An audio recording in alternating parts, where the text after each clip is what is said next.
All right, we're picking up with 6.4 again. We have two more problems to do. Remember, when we're solving rational equations, the first thing you want to do is find what values make any denominator 0. These two are pretty easy to look at. This one being a trinomial, we should factor it first. We're going to take out what they share in common, which is 2, and we're going to get x squared plus 3x minus 10.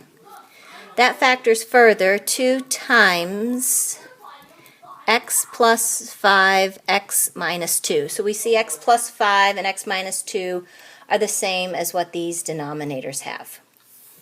The values that x cannot equal are the numbers that make this expression end up 0 and this expression. Since those are the same here, we really only need to focus on these two. So the number that would make this expression go to 0 is 2. And the value that would make this expression go to 0 is negative 5. So if those answers pop up later in our answers, we cannot keep them. Now, our next focus is to make all of these denominators the same. So if we look at this denominator, this is where it ended up. So everything else needs a 2, an x plus 5, and an x minus 2. So if we look back at the first one, we are missing the 2 and the x plus 5. So if I want to write 2 times x plus 5 times x minus 2, in the top I need to take 7 times 2 times x plus 5, because whatever I've put in the bottom I need to also do in the top. Minus, this x plus 5 needs a 2 and an x minus 2. So if I want to write 2 times x plus 5 times x minus 2, the 8 needs to be multiplied by 2 times x minus 2 equals 1 over 2 times x plus 5 x minus 2, because that denominator had everything already needed. Now remember, once you make the denominators the same in this equation, you can focus on solving the top. So this is 14 that we will distribute through x plus 5. So we get 14x plus, we're going to take 14 times 5 and get 70. Now right here we do need to be careful. This is 16, but the negative also needs to be distributed. So it's negative 16x, and then it's negative 16 times negative 2, which is plus 32, equals 1.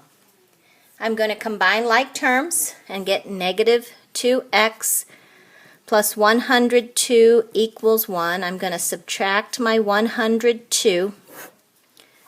Negative 2x equals negative 101. I'm going to divide by negative 2. And x is 101 over 2. That is in no way a 2 or a negative 5, so we can keep our answer.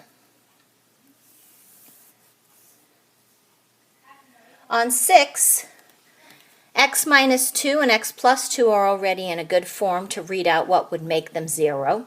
X squared minus 4 is a difference of squares, so we're going to factor that into x plus 2, x minus 2. Now what x is not allowed to be would be 2, because 2 minus 2 is 0, and negative 2, because negative 2 plus 2 is also 0. What makes these denominators all the same is x plus 2, x minus 2, so this needs an x plus 2. So the top is x times x plus 2. Plus the next one doesn't need anything. It's already has the denominator that we're looking for. Equals, this one here needs an x minus 2. So we're going to take x plus 3 times x minus 2.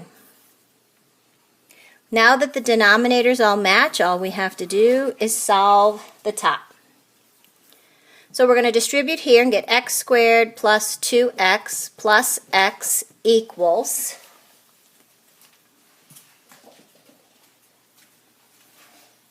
the other side we will FOIL.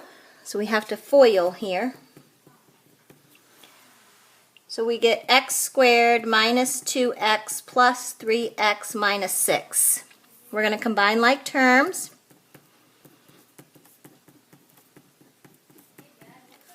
We're going to subtract x squared from both sides and notice that they cancel. We're going to now have 3x equals x minus 6, so we're going to move over our x and get 2x equals negative 3. We're going to divide, negative 6, I was thinking ahead. You're going to divide by 2 and get x is negative 3. That is not 2 or negative 2, so we may keep our answer.